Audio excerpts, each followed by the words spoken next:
Soyayya me wanke zuciya yau ta kama zuciya ta ƙauna. Na baki so rike ki adana cikin zuciya, ke ce farin ciki na hasken idanuna. Ina baka so rike ka adana cikin zuciya, ne farin ciki na hasken idanuna.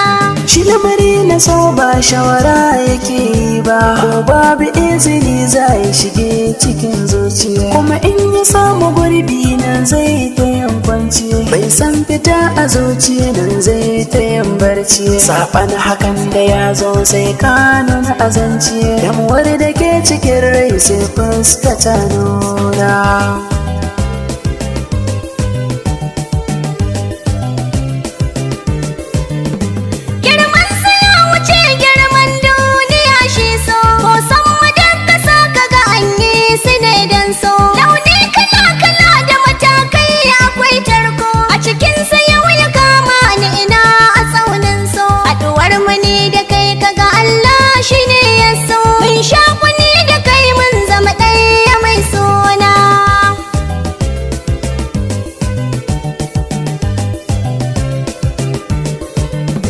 Zancen ki haka ne ba sai an yi sharhi ba, da abin da ke kace baki yau kuskure ɗaya ba. Ni ba wani a soke ce ke ka yanta ne, san da ke ka gani baki hangi komai ba. Ni kaɗai kike gani ba abin da nake da shi ba, da zanga kamar ki da sai na kai abokina.